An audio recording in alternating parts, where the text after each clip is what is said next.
NMLS number 65084, equal housing lender. Woo! As an adult, don't we all miss spring break? Nothing like taking a week off from all your responsibilities. Well, here's the next best thing for adults, a spring break from house payments. SaveWithConrad.com can help you get rid of all your credit card debt just like that. We're routinely helping our listeners save $5, $6, $7, even $800 a month. And you don't need perfect credit or money out of your pocket to do this, but check this out, no house payments for 2 months. It's SaveWithConrad.com. You got to calm down. Calm down. Stop yelling at people. Take it easy. Tell them exactly what you want and we'll get through it. Which is, I have done 100 times since, and I would do 100 times more. Yes. But that was Vince McMahon, and you don't do that to Vince McMahon, particularly in front or around other people. Yeah. That was my mistake. I mean, if you want to call it a mistake, although I would do it, I've done it since, and I would do it again.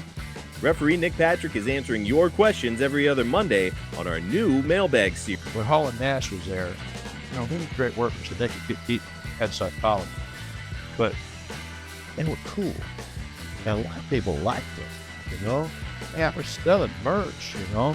And Hogan had heat. He had actually more heat than them. You know, they had heat, but a lot of people liked them because they were cool. I was like the only real character that they was calling in the other time that everybody hated. You know, like, yeah, everybody wanted to see me get. It worked, you know. They had, you know, Saturday, yeah, and so it worked, you know. Tony and Conrad have taken their shenanigans in front of a live studio audience as they sat down live with ad-free shows members. Hey, did you ever pet Jake's snake? No, never did. I had a chance to in Chicago, but it was way too big and out of my league. What's the right size snake for you? One that just coils up and leaves me alone. Yeah. Have you ever oranged a Cassidy before? Orange to Cassidy? Yeah. Would that be with one of those juicers, the juice machine, or you just squeeze it until all the juice comes out of it? Yeah, it runs down your leg or his leg. You got to be specific here with your dumbass questions here, Cassio. That's just a small taste of what we got waiting for you. With 4 levels to choose from, see for yourself why ad-free shows is the best value in wrestling today. Sign up now at adfreeshows.com.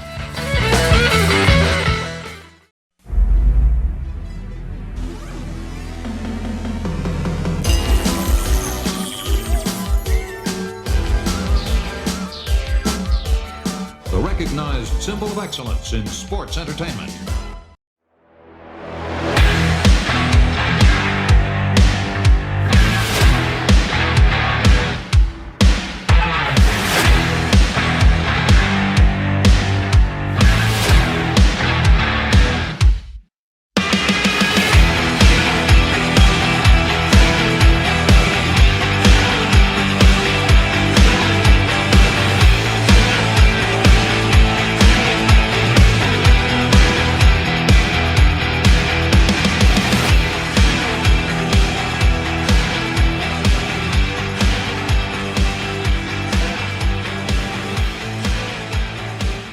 Kurt Angle, and welcome to the Kurt Angle Show. On the show today, we'll be discussing Austin 316. That's right, Stone Cold Steve Austin. But first, let me introduce to you my co-host, Paul Bromwell. How you doing today, Paul? Hey, Kurt, I'm doing great, and great to see you. You're in a little bit different environment for those watching on YouTube. That's not the normal place we see you, man. Where are you? Oh, I'm in my new house, and we're still moving in. So, yes, you guys, and I'm sure they can tell a little bit of the audio difference. I'm going to do a little work on it to try to level it out and make sure it sounds as good as possible. But Kurt is in the middle of a huge move. Yeah. Him and the family moving, 5-10 minutes away from where you lived before? Not far, but yeah. Everything's in boxes right now. Yeah. So, but Kurt's like, we're going to carry on. We're going to do the show. We're going to have fun. So there you go. And guys on YouTube, if you're checking us out, we have a brand new skin with Milkomania. This is the actual milk truck. Our guy, Dominic D'Angelo, grabbed a picture of the milk truck and then did our overlays for us, our imagery for us there on the milk truck. So this is pretty badass. Thanks, Dom. It is badass. So Kurt's in the middle of the move, but man, that wasn't going to stop us from talking about Stone Cold Steve Austin. Kurt, last week we talked about Brock. We did that watch along, and man, we've got a lot of great reviews and a lot of buzz online about that. He's going to be taking on Omos at WrestleMania. What do you think of that big match? Well, I think it's a great idea. You have to remember, Brock is near the end of his career, and almost is near the beginning of his career. And, Brock's always been in these main event matches with all the top guys. But I think now he's at the point in his career where he has to start giving back and not being at these top-level matches for world championships, but trying to build other talent. And I think this is a great idea. No, you're absolutely right. We've talked about you and your career and how you did that for a period of time, whether it was with TNA and WWE. So Brock's going to do this. He's going to work with the big man. So we had a lot of fun doing that watch along. If you haven't checked it out, go back and check that out. You can watch along with us, on the SmackDown, on the Peacock app. But we had a lot of fun. But one more thing before I do jump into today's topic, and that is, again, for those watching on YouTube, and you got to follow us on YouTube. Today, as we record this, the Friday before this is released everywhere, they announced on Pro Wrestling Tees, Kurt, that the hockey jersey, your brand new hockey jersey, is available. And I see you there. Are you looking for yours? You got yours too. I'm putting mine on right now, damn it. Yes. Kurt and I have been able to get ours, and these are up now for pre-order. And these are badass, dude. Look how they have the line gold medal in the neck, and I mean, how cool is this, dude? It is pretty cool. I even like the little wrapper gimmick in the inside on the collar. Yes, the back of the collar, where you can see it when you're putting it on. But these are really cool, man. I love the style. They have the Olympic gold medal wrapped around on the back. It's really cool, man. 96 is when I won the Olympics. This is my ugly mug on here. But I absolutely love it. It's awesome. Yeah. They did, Dominic and his team. Now, this is a different Dominic Ruggio, and his team did a fantastic job. They're going to be working on a few other projects for you, Kurt.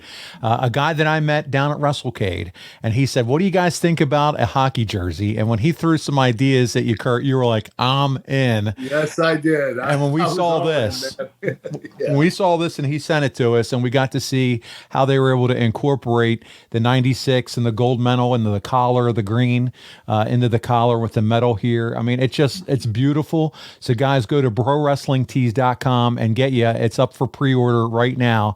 But Kurt and I are going to wear them this show to celebrate the launch. Hockey jersey, Kurt Angle hockey jersey. It's true. It's damn freaking true. There you go. I threw my word in there, freaking.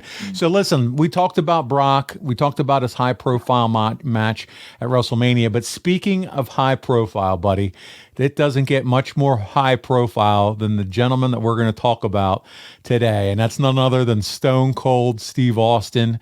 Kurt, let's jump right into it. When was the first time that you remember seeing Stone Cold on TV? Oh God, 1998. I remember it. Never watched the WWE. I would catch things growing up, and I wasn't really that interested because I always shied away from it because I was in amateur wrestling, and a lot of the amateur wrestling community felt that it was a slap in the face that pro wrestling was considered above amateur wrestling, which it's not. It's a completely different career. But I remember seeing him in 1998. I started watching Raw, and he was the reason I started getting interested. He was my motivation. He's the guy I wanted to be when I came to WWE. I wanted to be Stone Cold Steve Austin. I even had a leather jacket down in Memphis when I was training in Memphis. I wanted to be Stone Cold. So seeing him on TV, he's the one that inspired me to become a pro wrestler. Dude, a leather jacket. You're just a goatee away with your look now. You got the icy blue eyes, the bald dome. You just needed the goatee. I'm not quite as good looking as him, though. Well, Giovanna might argue that. But, man, I tell you what, do you remember it all when he was the ringmaster, or by the time in 98, I think he was already Stone Cold at that point? He was already Yeah. Stone Cold. I didn't even know the ringmaster. I'm sorry to say that, but I did. Nothing. You weren't missing nothing, pal. That's the gimmick they first brought him in as, and then he was able to quickly transition into Stone Cold. And man, the Rockets were launched. He was ready to go. So you see him on TV. You're hooked. you know, hey, I do want to do this with my career. I want to start training and figuring it out. Talk about the first time you met Stone Cold. Do you remember that time? Yeah. I was doing dark matches for WWE. I was about 6 months into training. They had me doing dark matches in mid 1999. And Austin surprisingly came up to me and introduced himself. I'd imagine he did that because he was impressed with my past accomplishments in sports. And Stone Cold was a Division I football player, so I think he related. And he came up and he said, "Hey, Kurt, how you doing? I'm Stone Cold." I said, "It's a pleasure to meet you. You've inspired me to be a pro wrestler, and I just hope that I'm half as good as you." And he said, "Don't worry, brother, you will be." And it was the first time that I met him, and he actually introduced himself to me. I should have introduced myself to him. That's what you usually do. But I think that Stone Cold, wanted to break the ice with me, and he came up and introduced himself. I'll never forget. It was in Orlando, Florida. I remember at the arena. Was he, were you intimidated by Stone Cold? Yes, I think everybody was. I mean, my goodness. Him and Undertaker are the two most intimidating guys I ever met. And oh, by the way, boys and girls, we will be talking all things Undertaker next week. So we'll get to talk about him a little bit too. So he's a pretty intimidating guy. So your wrestling, Kurt, debut with the company itself is on Survivor Series 1999, a show infamous for Austin being hit by a car, putting himself on a shelf for a year because of his neck injury. Did you hope one day you'd be across the ring from him in a main event spot? I know that sounds so dumb. I'm sure you just chomping out the bit. Yeah. Yes. I mean, that was my ultimate dream, to be able to main event with Stone Cold Steve Austin. He was the man. He was the man from 1996 till 2002 until, he backed out of the company for a little while. But he had a great run. It wasn't long enough, to be honest with you. Imagine if that guy would have stayed healthy for another 10 years. The sky's the limit. I mean, he would have been, he was already the biggest star in the history of the business. I consider him and Hulk Hogan. But if he would have wrestled another 10 years, gosh, I mean, that guy would have surpassed everybody. You know, when everybody thinks about the Attitude Era, Kurt, they think about, the level of violence, but they also think about the adult-themed storylines and the way that, the women were leveraged, and just everything seemed to be PG-14 and higher. But also it was the toll that your bodies took as far as the physicality of that era. It was a more, I feel like, physically brutal, and the bleeding and, the broken freaking necks. And, and Stone Cold Steve Austin was going 100 miles an hour. He was doing all the house shows. He was, and he made a lot of money doing it. But again, you talked about that short-lived career, and I think that's a perfect example as to why. Yeah, I mean, Steve, he hurt his neck. He took a pile driver from Owen Hart, injured his neck, and it wore down on him. He didn't have surgery right away. He actually didn't have surgery for another 5 years after that. But his neck was problematic, and he knew that. So he knew eventually he'd have to have surgery. And then after his neck healed, he got an operation on his neck. He was doing great, and then his back goes out. And now his legs are fluttering when he's up on the ropes. And, the WWE didn't want to show Steve's legs fluttering, so they would only show the upper part of his body. They were being very careful about how they were displaying him. And I just felt so badly for Steve. Like, this poor guy, now it's his back. It was his neck, now it's his back. And that's when he eventually left the company. Neck, back, knees. I feel like I've heard that story before, Kurt. With me, That's right. Steve. Hey, everything he's done, I followed. I mean, with the injuries, you got it. Did you guys ever have? I'll give you an example. Go ahead. He always wore knee braces, right? Yeah. Always. He never went without them. And one time he was at the airport, and somebody said something to him, and Steve was pretty pissed off, and he was like, "What'd you just say to me?" And the guy said nothing. And Steve goes to walk away, and the guy goes, "You crippled fuck." Oh, my God. And you know what? Austin just started laughing. He was like, "Man, he got me." Because I do wear my knee braces all the time. I mean, what can you say? I mean, you're you crippled fuck. Oh, wow. And Steve laughed. Well, hey, good for him, and good for that guy that Steve laughed, because if Steve didn't laugh, that guy would have gotten his ass beat. Yeah. What about, so let's get back to the necks. Did you guys ever chat about, I mean, you obviously won the gold medal with a broken freaking neck. You've had your own neck injuries. Did you guys ever talk about that? Because you said he waited to have surgery on his neck. Yes, yeah. Actually, Steve's the one I went to. And he said, listen, you got to go see Dr. I believe it was Dr. Armstrong in Texas. And so I went down there, and Dr. Armstrong said, listen, we're going to have to fuse 3 vertebrae. I said, what does that mean? He said, your career's over. If you fuse more than 2, your career's over. So you can't wrestle anymore. I was like, oh shit. So now I have to make a decision. Am I going to have neck fusion and retire, or am I going to try to do something else? And thank God, for some strange reason, this doctor, I guess he saw an article in the paper that I broke my neck and I'm going to have surgery. And he calls my former father-in-law and says, hey, I know that Kurt broke his neck and he's having problems, but I think I could fix him. And I thought, when my ex-father-in-law told me that, I thought, this guy must be a crazy chiropractor. Like, he's going to crack my neck and fix it. And he was Korean, and he didn't speak English very well, the doctor. And so I decided to go see him, and he saved my career. What he did, he wouldn't do the fusion. He would do quick fix-its. So if you had broken vertebrae, he'd let those vertebrae heal, and your discs that were sticking into your spinal cord or blocking your nerves from going down your arms, if they were bothering you, he would cut off part of the disc that was blocking the nerve, and then you'd be fine. But you wouldn't have a full disc in between your vertebrae anymore. Right. The disc would be a lot smaller. He trimmed them down. Eventually, your neck's going to get worse and worse. So it was a quick fix. I did 3 of those already throughout my career by this doctor, and it worked extremely well. But here I am with my neck in pain again, and I'm going to have to eventually have fusion. Yeah. Well, don't you have some lower back surgery coming up here in another week or 2? Yes, on the 21st of March. Yeah, that's right. We talked about that. Well, let's move on with the story here with Stone Cold, because listen, buddy, you finally get to work with him for the first time in the ring, and he returns from his injury. It's at 2000. You're hitting your stride. You're a big time star in the WWF. We all know it didn't take long because you're fucking Kurt Angle, and it's at Unforgiven, Austin's return. You two run into each other for the first time, and you offer Steve your gold medals and friendship like a nice guy, and he tells you can stick it up your ass, Kurt. He attacks you, throws your medals to the floor. But was this nerve-wracking for you, getting to work with this guy finally for the first time? No, I was having an orgasm. I was so excited. I was like, this is fucking Stone Cold Steve Austin. This is incredible. I was such a fanboy of him. He didn't even know it. Like, I see Steve like, oh my God, Austin stand next to me. And he's like, hey, what's up, Angle? Hey, what's up, man? I'd be like he didn't really affect me anyway. But I was so excited. I was such a fanboy for Steve.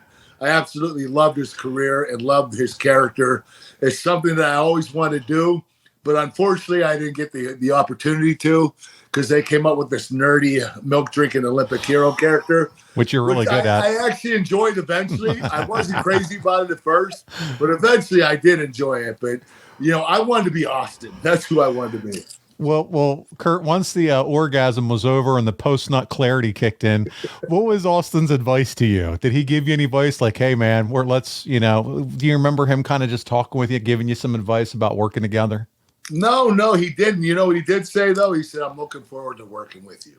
So I guess he knew there was plans that him and I were going to be working soon, and or he just thought it was irrelevant that eventually we were going to work together. So, he was just saying, listen, I'm looking forward to working with you. And that was really cool.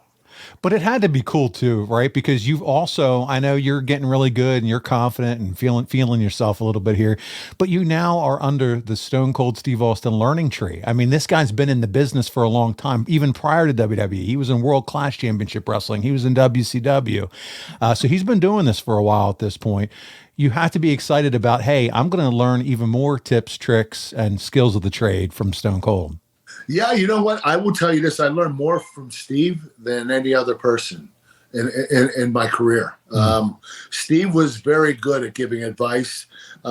He was really good at psychology, and he was incredible at calling it in the ring. We would have a match planned for 30 minutes. and we'd be wrestling, and I'd be like, okay, the spot's coming up, and Steve would be like, nope, we're going to do an alternative. And I'm like, holy shit. Like, I was only in the business a year and a half, and here this guy wants to pull an improvisation spot. And I was like, holy shit, So what he would do is he would go off course, and then we'd come back on course. But he was able to adapt that way. He was so good at improvising that the matches always seemed better when he was calling it instead of planning it. But like you said, that just made you better, and then you got your own confidence doing that. Yeah, and I learned how to improvise because of Steve. When I wrestled The Rock, everything was planned, everything. And not that Rock couldn't call it in the ring. I never experienced that. I'm sure he could, but we always did everything that we planned out to do. That was a lot like Steve. It was different. And who was like that a lot was Macho Man. I mean, back in the day, they always said that he was a planner. He was a detail guy, pages of notes. Oh, I heard. Yeah, hours and hours go over the match. And so there's guys that are like that, and then you have your guys like a Ric Flair, like a Stone Cold, and they're like, let's call it, And Rick is the master. You're absolutely right. Yeah. Rick was incredible. Yeah, and that can be just as magical. So, Kurt, the first match I found in my research that you two were a part of was a 6-man main event on a house show in Buffalo where Austin would team with The Rock and Triple H. Here we go. Here comes all the Hall of Famers in this era. And they defeated you, Rikishi, and Chris Benoit in late October of 2000. Do you have any memories of that event in Buffalo? Yeah, I remember. You know what? Those guys did a lot of fun spots. It wasn't like a serious match. It was like, let's joke around.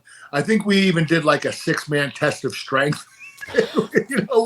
There's 6 of us, and the baby faces were winning, and the heels were losing. It was a lot of fun. So they taught me when you have that many stars in the ring, it's better just to have fun than put on these amazing 4-star matches.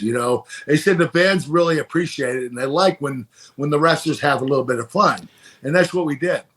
And that's the beauty, Kurt, that I always found of house shows, right? Yeah. It's a little less pressure and a little bit more. You can engage the actual crowd there and have fun. And engage with the fans. You're absolutely right. Just like when we watched you and Cody Rhodes trying to do, you were trying to put on a few weeks ago. You guys were showing your skills, and what were you guys doing? Cartwheels around the ring in your match? Yeah. That was over in Europe. Yeah, it was in the UK, and Cody Rhodes does a cartwheel. And then he's like, hey, it's your turn, Kurt. I'm like, oh, no, he asked the ref to do it. Yeah. And the referee did it. I'm like, the ref did a cartwheel. I have to do it. But it was a lot of fun. The fans popped. The fans love it, and that's the key. That's the key. Yeah. Well, hey, listen, just a week later on Raw, your first televised match with them takes place as you and Rikishi team up to take on Austin and Triple H in a tag match. The match would conclude with Hunter turning heel on Austin for a big heel beatdown, but you're nowhere in sight as Hunter had thrown you out of the ring already, Kurt. Do you think you and Austin could have been had a big-time program in late 2000 with you as champion and Austin as the returning challenger for the title? You know what? To be honest with you, I don't know if I was ready for that. Don't get me wrong. I mean, there's not much of a difference between Rock and Austin as far as popularity and how fans adore them. But with Austin, I need to mature a little bit more, because like I said, he likes to improvise a lot. And I needed more experience to be able to get in that ring with him. So I wasn't upset that I didn't wrestle him yet.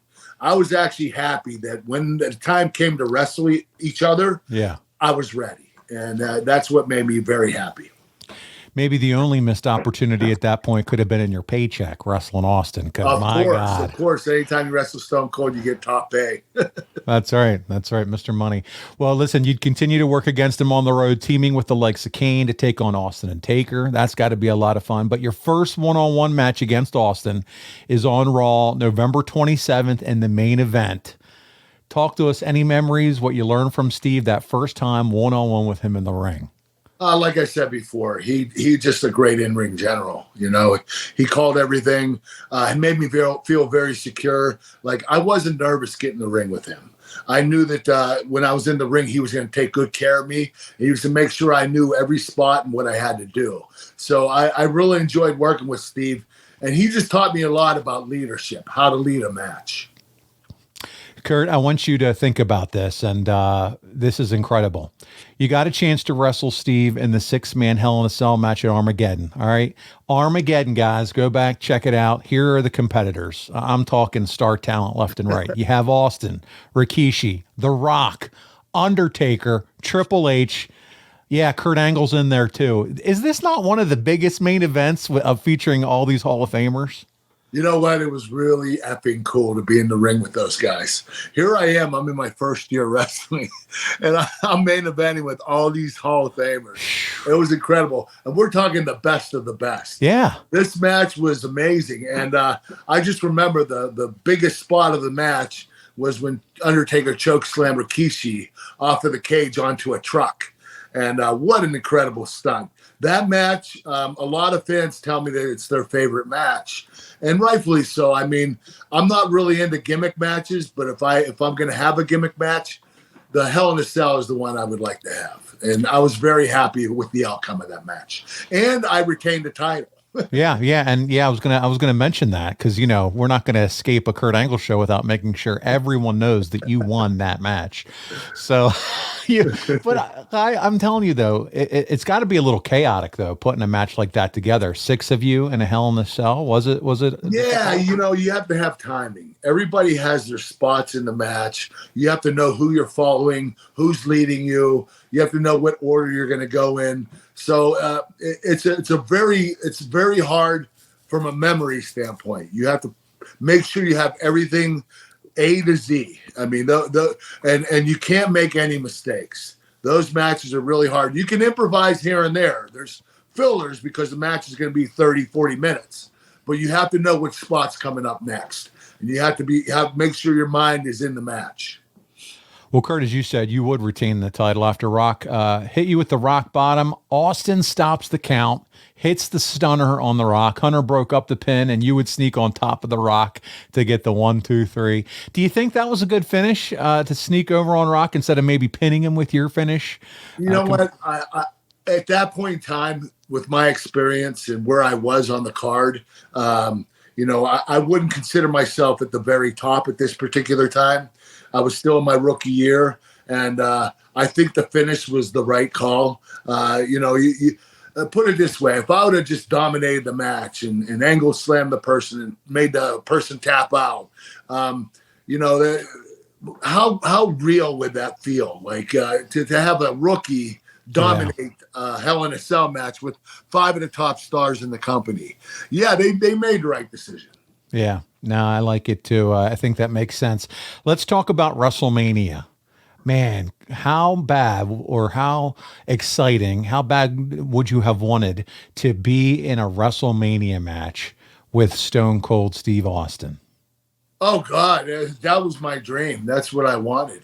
And not only that, the pay would have been incredible. It would have probably been 7 figures. So yeah, that was always my dream. Unfortunately, it never happened. But I was able to at least go a few pay-per-views with him and main event those pay-per-views. SummerSlam, I believe, Unforgiven, I believe, and I think one in the middle. I think we had a triple threat with Rob Van Dam and myself and Stone Cold. But I'll take those. I wouldn't say I'm completely satisfied because wrestling Stone Cold at WrestleMania would have just put a cherry on top of my career. I completely agree. Most of your 2001, Kurt, is working against Steve or with him, which we've covered in the archives. Was there ever something Steve didn't want you to hit him with, considering his neck injury, or did he just completely trust you and vice versa? Surprisingly, he did not limit himself. He wanted me to do whatever I wanted. If I wanted to German him, angle slam him, belly-to-belly suplex him, it didn't matter. Stone Cold, I even hit him with a DDT once. So Steve wasn't really trying to protect his neck. He trusted the people that he worked with, and he trusted me. And that made me feel very good, make me feel even more confident about where I was heading. Kurt, a lot of times on the show, you've talked about some of your favorite opponents of all time. You've talked about AJ Styles. You've talked about Rey Mysterio, Shawn Michaels, Chris Benoit. How high up is Steve Austin as one of your all-time favorite opponents? Well, I would say from a popularity standpoint. Yeah, star. He's top. He's the top. Yeah, he's the top guy that I've always wanted to compete against, and that's who I aim to go up against eventually. Was he my favorite to work with as far as in-ring chemistry? No, but he was pretty close. I would say he's in the top 5 or 6.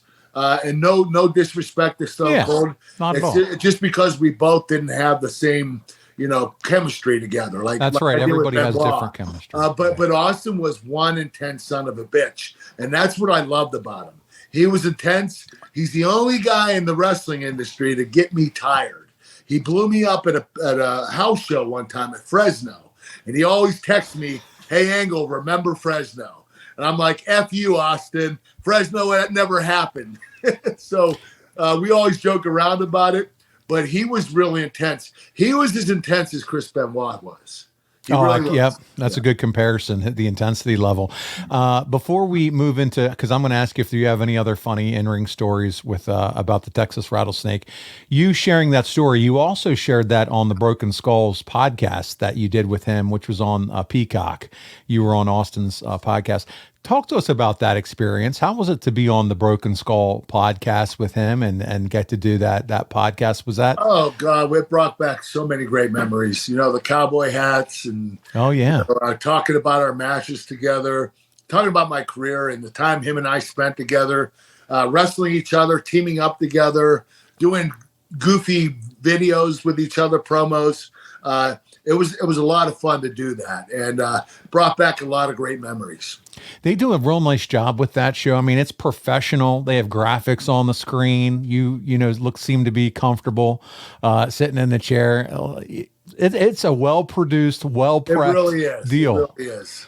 It reminds me a lot of Real Ones with my nephew-in-law, John Bernthal. His production's incredible too. But Austin has a great podcast. You're exactly right. Which, by the way, shout out to John Bernthal, who we've had on the show before, and he's coming back as the Punisher, I saw. That's right. Yes. He's kicking ass in Hollywood, man. So we'll give him a shout out and say if you didn't get to check it out, Kurt and I got to interview him. It's in the archives to do that. So I do want to find out any funny in-ring stories that come to your mind regarding Stone Cold. Oh, I can't think of anything right now. We had a lot of laughs, though. For some reason, I can't think of it. But I do remember one time we were done with the match, and I went backstage, and Austin, I went into his locker room. He obviously had his own locker room, okay? At least at this pay-per-view he did. And so I go in there, and he offers me a beer. I said, "No, Steve, thank you. I don't drink beer." And Shane McMahon happened to be in there. And Shane goes, "Kurt, come with me." We go outside. He goes, "Listen, you never refuse a beer from Stone Cold. Go back in there and tell him you're going to drink the beer." So I had to go back in and say, "Hey, Austin, I'll have a beer." So we drank a beer together. And Shane taught me a lesson, you need to respect people. And if they offer you something, you need to accept it. And it didn't hurt me. I need to drink one beer, So, it was an extra a milk guy. calories. That was about it. Yeah. So that completely answers my next question, because we were going to ask, did you ever get into a beer drinking contest with Stone Cold? Never a beer drinking contest, but I shared a beer with him. And, okay. Yeah, it was pretty cool. Austin, Shane actually moseyed in on it too and got a beer as well. Of course. So we all drank a beer together, but it was pretty cool because we just had a great match and we were just sitting back, relaxing and talking about it and celebrating what we just did. Listen, Kurt, you were one of his final singles matches on Monday Night Raw in late January of 2002. At that point, did you see, hey, he's tired, he's getting beat up? You know what? He did tell me that his back was bothering him. And at that particular time, I gave him my doctor's number who did my neck. And this doctor also does lower backs. And Steve went to him and the doctor said, "Austin, I can fix you." And Steve got up and walked out of the office. And when I was sitting at home one day and the doctor calls me and says, "Hey, Kurt, I just talked to Stone Cold. He just left my office. I told him I could fix him," and he got up and left. I said, "Oh, my gosh. Well, that's crazy." I think Steve didn't either believe him or Steve didn't want to have it fixed. I don't know which one it is because I think he didn't believe him because I do believe Stone Cold wanted to keep wrestling. That's always, there's no reason why Stone Cold wouldn't want to keep wrestling. Sure. Obviously, he would. So I don't think it was because he didn't want to have it fixed. I think honestly, he just thought that the doctor couldn't do it. Yeah. But this doctor does incredible things. He really probably could have fixed Stone Cold's back, but unfortunately, it didn't happen. Well, not only that, sometimes too, it may seem this is a little bit too good to be true, and a little fear and be a little tentative. Like, what if he can't and something goes wrong? Well, you know what? I will tell you this. This doctor does quick knee fixes, okay? So it's not going to be a complicated surgery. He's going to go in there, cut out part of the disc and see if that keeps the nerves from flowing, keeps the nerves flowing throughout your back, down your legs. So I think that Stone Cold just felt, this guy, there's a little something off about him. Yeah. I don't believe it. And nobody's cutting into my body when I'm not sure what's going to happen. So I do understand why he did that. And, but me, I took the chance. And to this day, you're happy that you did. Yes, I am, because I would have had to end my career back in 2001. Yeah. Well, were you seeing any unhappiness from Steve as far as creative and everything that was going on with the whole NWO storyline? I mean, he wasn't the happiest person in the world. We would talk every once in a while, and I think he was a little bit hesitant as far as getting all these guys in here at one time because they were very political in the past, and I don't think Steve wanted to deal with that. And I think that was a little bit of the reason. But, when you have Hulk Hogan, Kevin Nash, Scott Hall, and everybody else coming in all at once, it's kind of, overwhelming. Like, okay, where am I going to be on the card? And not that they would have taken Stone Cold's spot, because they wouldn't have. But I think that Steve was a little bit hesitant on the politics of it, what they would do politically to try to make their way up above him. And, I do remember, I believe Steve wrestled the NWO at WrestleMania. Scott Hall. There was it was more than one wrestler, I believe. Mm-hmm. It ended up being like a handicap match, kind of. Mm-hmm. So Steve made sure he got the win on that. So I think that spoke volumes of how he felt about it. Yeah, it feels it, but even so, them coming in, it just feels like there's a shift or things are changing. And if you're not talking to him, again, communication. So it all comes down to communication. And if you're the WWE, you got to hope that someone at that point was having good communication with Steve and that he didn't have to deal with all this unhappiness. Honestly, I don't know if anybody was communicating with him. I don't know if people were telling him up front, hey, the NWO's coming in. Yeah. I think it just hit Steve by surprise. And Steve was like, whoa, what's going on here? Yeah. So I don't blame Steve for feeling that way. Yeah. Let's get back to you and Steve. Do you have one match that stands out to you as your favorite match with him? Of course, when I beat him for the World Championship. Unforgiven, 2001. There you go. I love it. Yeah, you know what? What was crazy is I just told this story not too long ago. What happened was Steve was supposed to retain the title. I was going to have a program with Steve. Steve was going to continue to beat me. We would have a no contest. I think he lost by DQ at SummerSlam. And then we had the triple threat match with RVD. And then we were going to have the blow off with me and him at Unforgiven. And Steve was supposed to go over. Well, this was right around 9/11. So, me, I was the Olympic hero. I was the guy that was back in the USA. And 9/11 occurred, and I thought, man, this country needs a shot in the arm, a boost.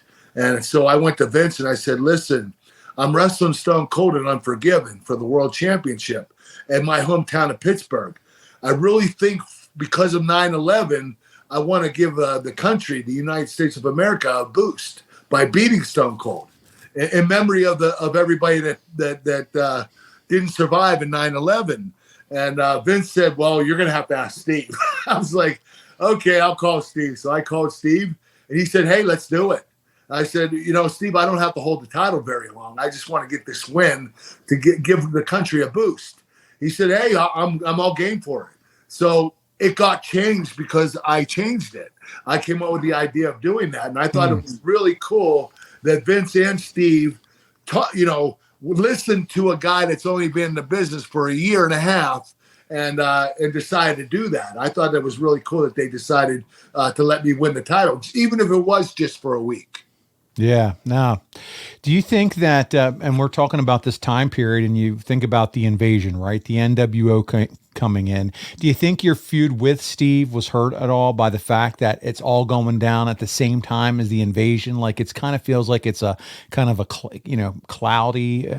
Yeah, I mean, the invasion kind of put a dark cloud on everything. Yeah, but don't get me wrong, the invasion was the 4th highest pay-per-view sales. Oh, I know, big time. Yeah. So this was a very good storyline angle, and I think that's the reason why it might have deterred our program because it didn't have the same boom. You know what I mean? The same effect.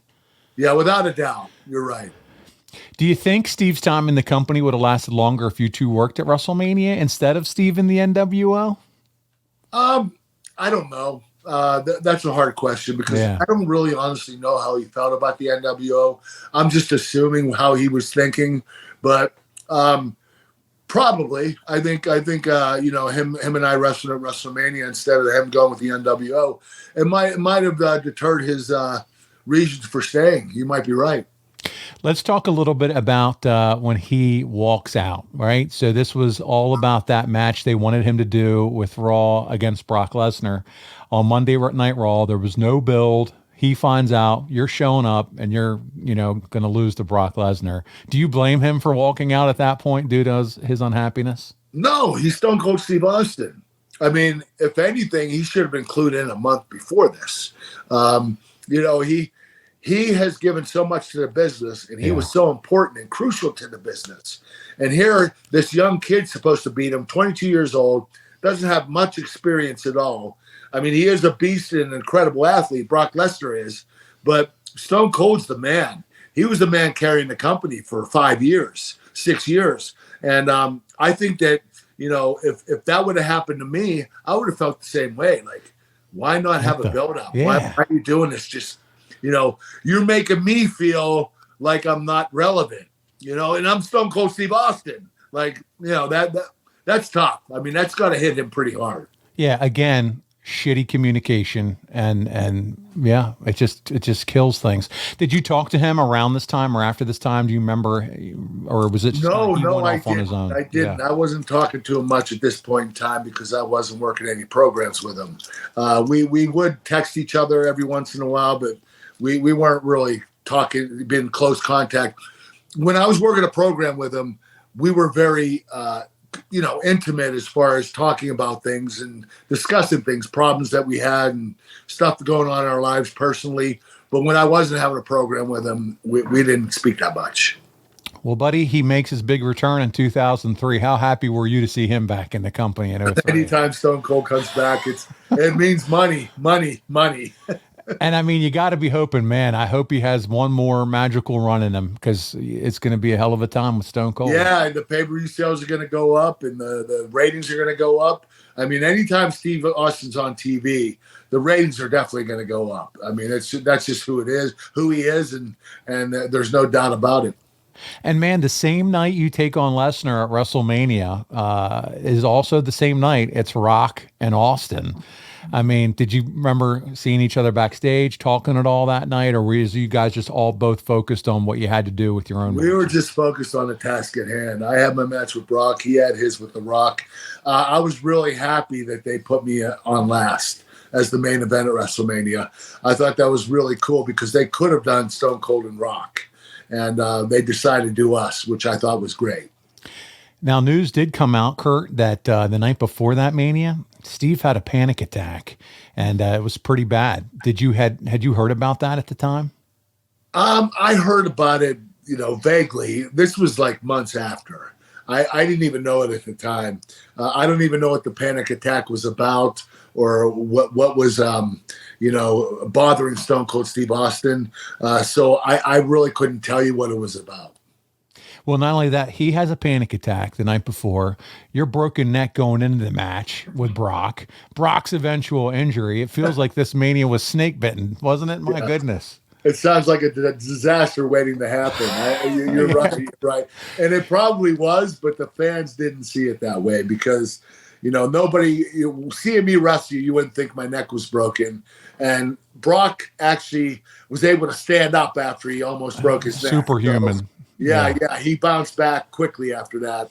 And Austin, he had the panic attack the night before, so nobody really knew, not until after. So much shit going on that we all talk about now on podcasts, just incredible what everyone was dealing with. Austin Kurt would make several appearances over the years with WWE, including at ECW's first one night stand. Man, I love that, which you were a part of. Raw Homecoming and other shows. Did you keep in contact with Steve after he stopped wrestling? Yeah. We text each other every couple of weeks. We kept in touch. We still do to this day. Usually it's just a reminder. Like Austin will text me and say, "Hey, Ango, what's up? Remember Fresno?" And I'll say, "Forget Fresno, Austin. It never happened." So, we do keep in touch, which is kind of cool. So I think I laid an impression on him, and he did the same as with me. And I think we will always keep in touch. And who knows? Maybe you'll bump into each other while you're out in Los Angeles during WrestleMania weekend. We will. We did last WrestleMania. Steve was getting ready for his match. He was all fired up. And I was like, do I go up to him now or do I wait? I said, you know what? Screw it. I'm going to have to say hi to him quickly. So I said, "Hey, Steve, how you doing?" He gave me a hug and he went right back to work, started focusing on his match. So I didn't want to sit there and bullshit with him because I knew he was getting ready. Do you consider Steve to be the biggest star in pro wrestling history? Yes, I would put Hulk Hogan up there with him as well. I think if Steve would have had a longer career, he would definitely be tops. But him and Hulk Hogan are the two biggest. Tied for first place. There you go. What was your relationship like with Steve once you head to TNA? Did you keep in touch at all? I know you've talked about here and there.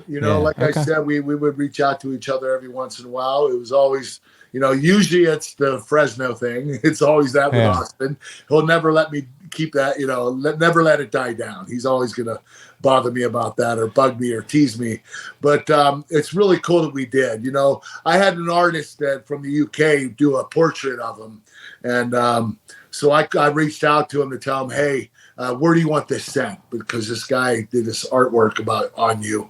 And he told me, so I had it sent to him, which was pretty cool. But we do keep in touch here and there. Probably 3 or 4 times a year. Not much, but we do. Did you ever say, "Hey, Steve, do me a solid, make an appearance in TNA, or come on down here, man, say hi to me, shake my hand on screen. Come on, man." You know what? I don't think Austin would ever be caught dead being in promotion. I'm not saying the TNA is not worthy of it. I know, but man, he's such a WWE guy. Yes, he's all WWE, has it all written all over him. Right. You're right. Yeah. I mean, he done so much for them. They've done so much for him, and there's just no way. He'll always be a part of WWE. Yeah. You mentioned last year Austin doing his WrestleMania thing. How much did you enjoy he and Kevin Owens? And man, how much do you wish that was the match that you could have gotten as your retirement? You know what? That was great. I think that Kevin did a great job, made Steve look strong. Steve did an excellent job too. He got ready for that. He trained hard. He prepared himself for it. And that's one thing about Austin. When he's going to do something, he goes full go. And Austin got ready for that. And he had incredible performance, especially for his age. Buddy, we as wrestling fans started to see a few months ago him working out like a madman on his social media, and we're all like, "Oh, we hope that's for WrestleMania," and it turns out it looks like it's not. But that's who Stone Cold is. Like he's just electrifying. I know that's the Rock's cliche, but he is. I remember Kurt in 1997 and 98 in Philadelphia going to these shows, and I couldn't hear my best friend sitting right beside me because the arena was so loud. I'd never heard anything like that before in wrestling. I've never heard anyone pop for Stone more than they did for Stone Cold, especially at WrestleMania last year. That was the loudest pop. It was in Texas, which was maybe that much more incredible because that's where Stone Cold is from. But that was the loudest pop I've ever heard. It gave me chills. I was backstage. I was like, "Holy shit!" So I went out and watched. I went like in front of the curtain where the wrestlers go in and out to go into the arena. And I stood right outside the curtain and watched it because I had to see that. That was just an amazing display of appreciation from the fans. You know it's big when you got a star like Kurt Angle that says, "Holy shit!" The fan reaction for this guy. You Gave know? me chills, man. Even my wife was out there with me watching. She's like, "Holy shit, this is loud." Yeah. Unreal. Well, listen, we got a lot of fan questions for this one, Kurt, so we're going to jump right into those. We're going to start with Liam Evans, and he says, Kurt, this is some fantasy booking. If you could have a tag match against Austin in 2023 out of today's top wrestlers of any promotion, who would your partner be, and who would Austin's partner be, and why? Well, for many reasons, and this has to do with Austin and I, being way up there in age, we're going to have some guys that can work, that can go. Guys like Seth Rollins or AJ Styles. Guys that are going to make us look good, even when we can't make ourselves look good. I mean, we're going to try to make ourselves look as good as we possibly can, but you're going to need wrestlers like that, guys that can make other wrestlers, whether they're inexperienced or older. I'll give you an example. Jay Lethal, when he wrestled Ric Flair in that tag match. You got to have somebody like that. And I think that AJ Styles and Seth Rollins on each of our teams would have been great. Okay, so you get to pick. Are you taking Styles or Rollins? Kurt gets first choice. Well, I'm very familiar with wrestling AJ, so I'll know you are on the other team, and I'll have Seth on my team. Okay, I like that. I like it. Kurt and Seth versus Austin and AJ.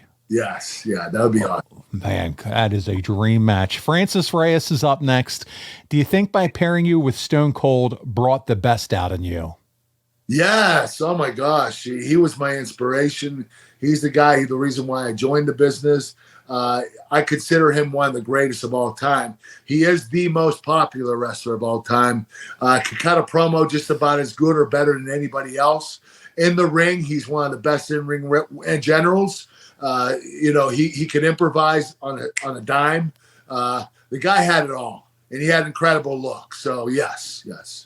All right, here we go. We have some couple fun ones here. First, Keegan, who is a big supporter of us on Twitter, he says, "Have you asked Austin about having another exhibition in Fresno to get some redemption against the Texas Rattlesnake?" Hey, by the way, everybody forget Fresno. It never happened. He never blew me up. As much as he wants to say it, it never happened. It's not true. It's not true. It's not damn true. Well, you know what? The next person, Simon, he says, "Hey, at Real Kurt Angle, remember Fresno? ? And he tags Stone Cold in it. So there you go. Thank you, fan. Thank you, Simon. Appreciate it. Kurt thanks you. Spectre says, "When did you think your rivalry reached its peak with Stone Cold?" When I beat him for the World Championship. That was in Pittsburgh, I believe in October of 2001. That's when it peaked. That's when we were at our prime. I believe we're going to have a match 2 weeks later where Stone Cold beat me for the title and won it back. And that would have been on TV, I believe, on Raw. Yeah. So I think we peaked when I beat him for the World Championship. All right. Next up is Hazard F5, friend of the show, as they like to say. What did you think of the booking after the end of the Invasion Survivor Series 2001? This is after you double-crossed the Alliance to a huge pop. I'd have thought we had a babyface Kurt back. But the next night, you're presented as a heel with Austin again being placed as the babyface with, no real explanation. So what did you think of the booking here? I thought it was stupid. I mean, here I am, I saved the company. And then Vince McMahon comes to me and says, listen, because you saved the company, you think you're going to be a babyface. But no, you're going to be a heel because you're going to brag about it. You're going to tell people they owe you because you saved the company. I'm like, why am I going to do this, Vince? He said, because you're a better heel than you are a babyface. It was like, holy shit. Wow. Like, I'm saving the company. And then the next night, I'm turning back heel again. This is too much flip-flopping. I was baby heel, baby heel, baby heel. It was just like incredible. Like Vince never let me consistently be a babyface or a heel. I was always flip-flopping back and forth. Coming soon to the Kurt Angle Show store, Flip Flop Angle. Coming with a t-shirt. or we'll just sell flip-flops with the Kurt Angle Show on them, and we'll all know what they mean. Good stuff. Matt Godfrey, he says, Kurt, what's your favorite match? SummerSlam with him or Unforgiven? Unforgiven, only because I beat him for the World Championship. It's always wins, baby. You know what? I would say SummerSlam was a better match. I didn't like the finish because Stone Cold got disqualified. There was no real finish in it. But because there was a finish at Unforgiven, I'm going to pick that. Fernando has a fun question. We know how Steve likes to offer a beer to talent. We just heard how he offered you a beer and you told him to go pack sand until Shane McMahon slapped you around. Has Kurt ever offered Steve a glass of milk? Yes, I did. Actually, it was, where were we? It was about a week after he offered me the beer. And it was a big joke. I had milk and I pulled out a cooler and Austin was like, "Oh, you got some beer?" And I said, "Nope, I got milk." And I gave him milk. He said, "I'm not drinking that crap." So he wouldn't drink it, but I offered him it. I've been waiting for this one. Jeremy Priest, what was your favorite segment to ever do with Stone Cold, and why did it involve the cowboy hat? I was just going to say the cowboy hat. Steve came up with a lot of this stuff. A lot of stuff we were doing, he was coming up with it on the dime. Like these weren't like heavily written segments where everybody prepared for him the week before. It was off the cuff. It was on the fly. Like, hey, let's do things with cowboy hats and let's do things with badges. And like every day it was like we came up with different ideas, and most of it was Steve. And Vince too. Vince was coming up, and Brian Gewirtz did a lot of good writing for us. So, but Steve was the guy that really came up with these ideas and concepts, and they really made a big impression on the fans. I mean, fans remember those segments forever. We have a couple fun questions here, Kurt. First of all, who had the better dome, you or Steve? Two Count Kyle. That's from Two Count Kyle, by the way. Steve's is a little more round than mine is. I got a little bump up here. Okay, so you're giving Steve the A+ on the dome. Yeah, plus he went bald first. All right. Okay. He says, I'm just kidding. Too late, Two Count Kyle. We got it in there. He said, do you think the heel turn could have ever worked? The writing and consistency were all over the place. You just talked about it, Kurt, but there were some moments of greatness. Do you think with better timing and creative, he would have had the heat and been a real dastardly heel, or was he just too revered to ever be seen that way? That's tough. Because he was revered. He was even revered as a heel. But I think if they would have stuck with him and him do some really raunchy stuff, I think that Stone Cold would have been the best heel. I think that fans would have flip-flopped on him and turned on him because they remember him as Stone Cold Steve Austin, the rule breaker, the beer drinker. If he started going by the rules and taking orders from Vince, I think that people would have been like, this guy disgusts me. Oh, yeah. He's not the Stone Cold he used to be. They could have done a lot more to make him a heel. They definitely could. Yeah, either that or really coming out strong against the fans. Yeah. And doing things to really nasty to the babies at that point. You know what I mean? You're definitely right, Paul. Yeah, they could have done it. Yes. Yeah. Brad Stanton's up next. Was there any segments with Steve that you loved that never made air? Oh, that's tough. We did a couple of comedy segments that didn't make the air. I'm not sure because of time running out or Vince just didn't think they should have made it. So I can't remember what they were, but we did some certain things that never made it on TV. Yeah. Well, this is a fun one from our buddy Yambag Jones. Is it true that Steve threw more potatoes than an Idaho farmer? You know what? Okay. I can't sit here and say, oh, Steve was stiff. He was stiff on me because I was stiff back. So does Steve throw potatoes? Here and there, every once in a while, yes. But so do I. So I can't complain about it. And I don't think, you know what, Steve is a great worker. There's no doubt about it. He doesn't have the punches like Undertaker. Like Undertaker, they look so real, but they never touch you. Undertaker had that gauge where he knew exactly how to do it. Steve and I never perfected that.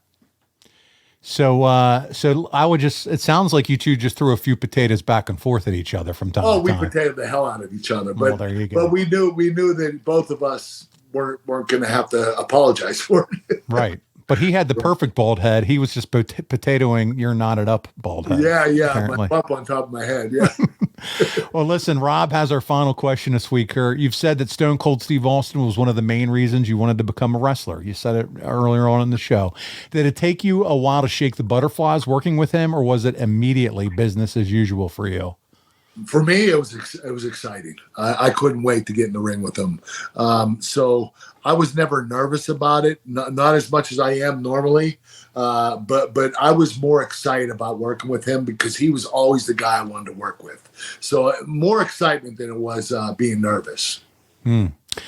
Guys, listen, that's going to wrap up this episode on Stone Cold Steve Austin. But next week, we're going to talk about another one of his favorite rivals. He just mentioned him. That's right. The Phenom, the Dead Man, the Undertaker. Kurt, I can't wait to talk about him.